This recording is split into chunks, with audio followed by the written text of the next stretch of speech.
Hey guys, thanks for watching this episode when Dan and I sew new fabric covers for the cushions on Archer. Dan learns a hard mistake of not using a permanent marker when we're marking our lines. That's just one of the tips that we give you during this episode. So if you have any that you want to share with us for the future projects that we're going to do for Archer and just for ourselves along the way, we'd love to hear those tips or tricks from you guys. Also, please give us a thumbs up. We love to see those little notifications that say somebody liked your video. That'd be super great. I hope you enjoy. Here's the first one that we've done. It looks pretty darn good. Oh, this is the backing. It's a little airier. It allows just that cushion, like the foam, because on the boat it's really wet, right? Hopefully this way, this fabric we chose, it is rated as upholstery for more marine, so it's going to breathe, it's going to uphold all of the wear and tear, and then of course changing the backing will help keep everything a little, reducing the moisture as much as we can. We have 19 more to go. We're nailing them out. It's very easy. Said no one. When you got a funky shaped cushion or even right angles, how do you get those corners to line up in the seams? So the 90 degrees are easy. What you do is you cut in 90 degrees the width of your foam, and so that right angle there, when we sew that seam, is going to match up, and that's how you get your 90 degrees. Those are easy. Take a walk down here. We got not 90 degrees. And it's foam. Nothing is cut perfect. So how do you figure this out? But what I found, the easiest way to do this, you need a flat surface, and this ruler is invaluable. And you lay that up on your edge of your foam. Make sure your foam is in the right position. And you simply lay that flat edge down, score your line, and that will be your angle for this flat edge. And you do the exact same thing. Again, get the foam, make sure the foam is how you want it. Set your flat edge against the foam, lay it down, making sure your flat edge isn't moving. Again, score your line. Lengthen your lines to make sure they intersect and you don't cut past the intersection. And then if you come over on this side, then when we fold this up, these lines are now our new seam. And I found I will always have a little extra material, and that's okay. I'll mark it once we sew these seams, and then I just trim that off. But that is how you figure out your seams on funky angles, and did the exact same already over here. So these lines, these two lines here, will match up, making that angle. And then you get a beautiful cushion with funky angles. Ta-da! And it turns out like this. So I think we have a problem. I'm in here sewing a bunch of zippers on the backing of stuff. Dan and I had talked about a plan of what we were gonna do with fabric and a certain cushion. So I'm in here and all I hear him say is, I think I royally bleeped it, bleep, bleep, bleep. Bunch of bad words, messed it up. So I'm really afraid to go in there and look to see what happened, because I'm really afraid of some big mess that I have to fix again. I'm really dreading it. So we'll go in and see what he's beeping about. I really don't want to be filmed right now. Oh no. You have the seam ripper. You were outside, it's so sunny, your glasses are shades. You gotta wear shades, you're so cool. No, far from the opposite.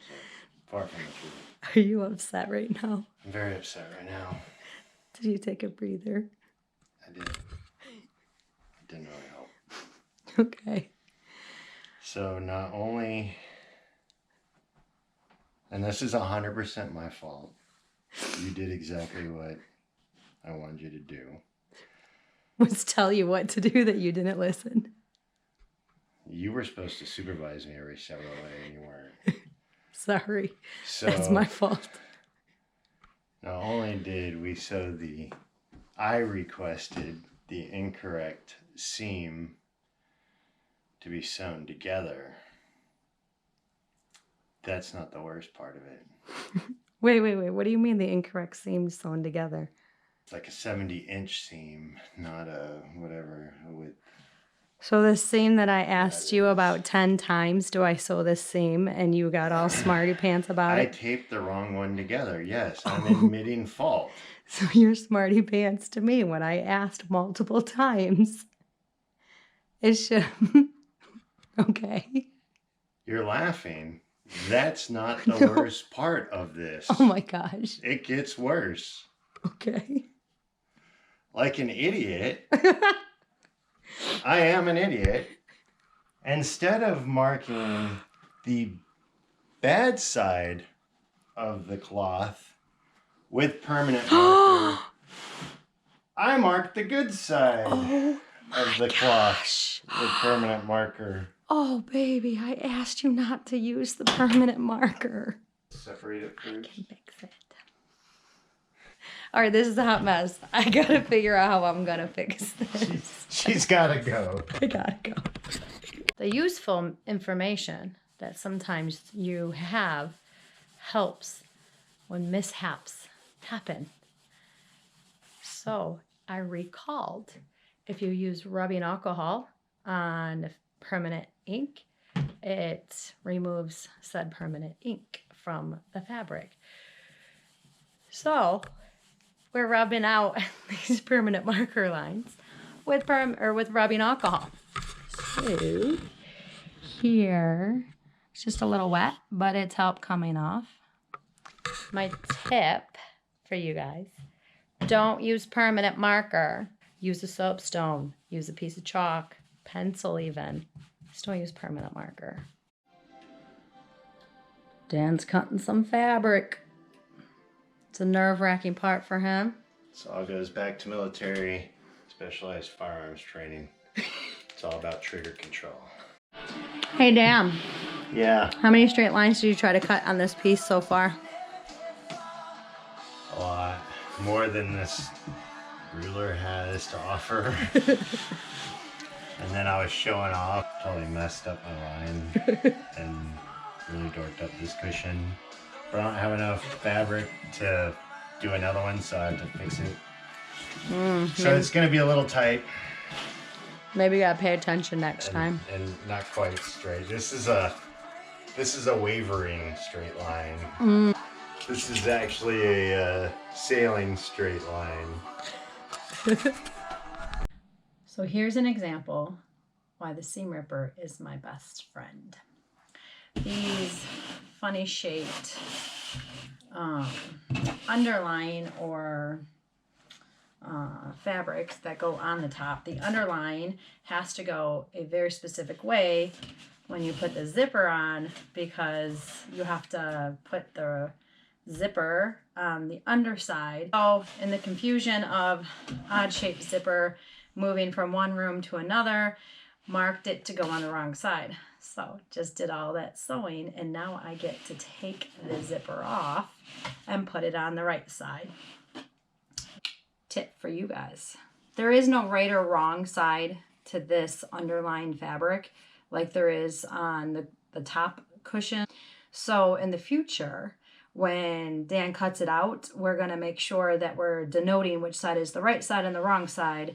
So then when we put the zipper on, we'll make sure that we're putting it on the underside or the correct side. After spending some time fooling around with a zipper today, not only did we put it on the wrong side of the underlined fabric, when I changed it all, I forgot to put the head of the zipper on the correct side. So I was really angry. I was taking it off instead of popping it back on the machine and fixing the zipper and then doing a stop again.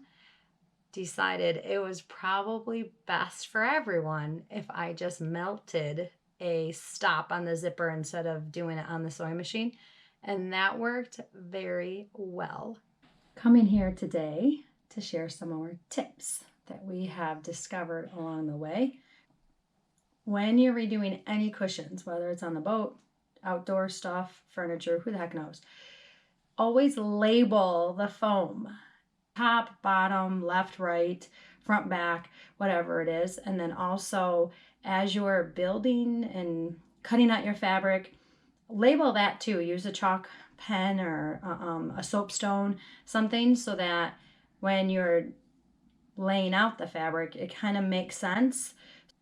Secondly, watching some other videos, some people were stapling the fabric together. Please do not staple the fabric.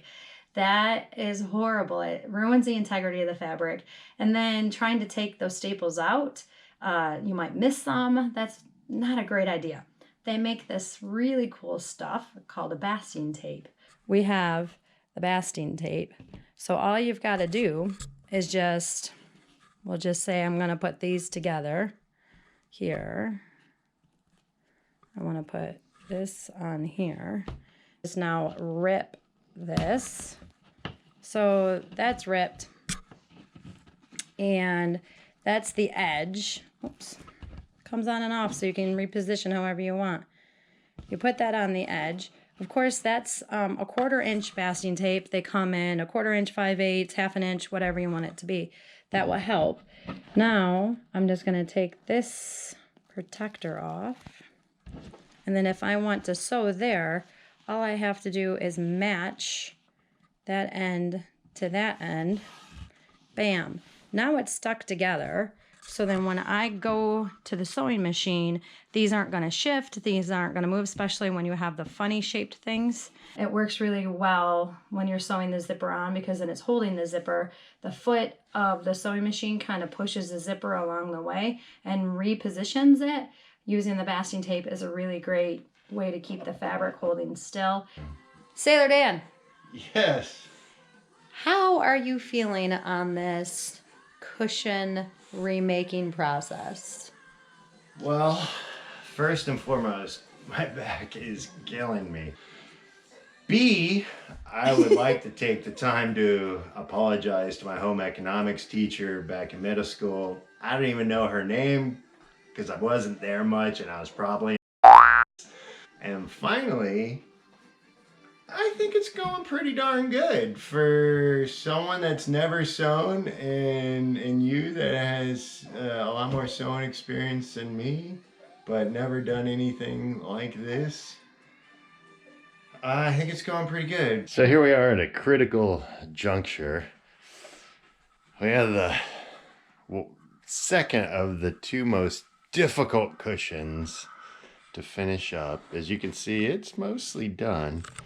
But Julie has to fix Daniel's mistakes. Fix a mistake. Not really a mistake. We just got to sew a panel in here.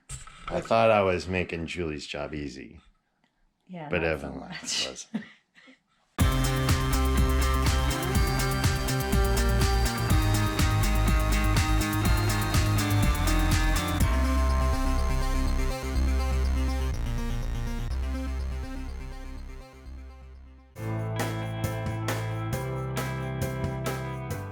Hot diggity dog.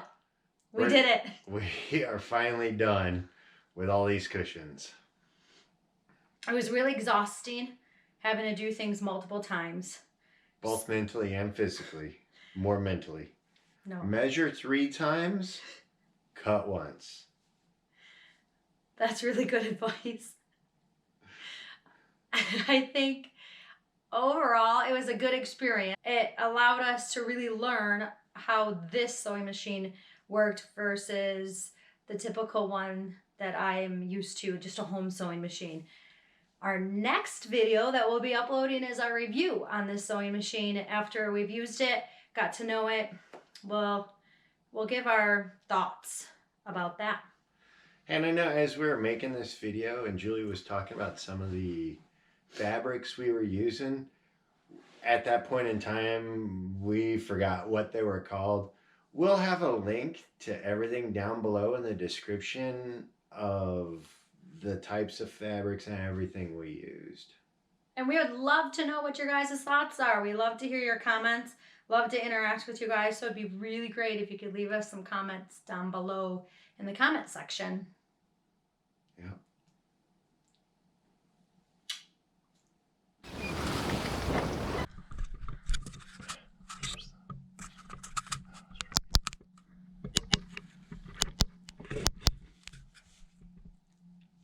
Where's the recording? Got anything else? Final thoughts?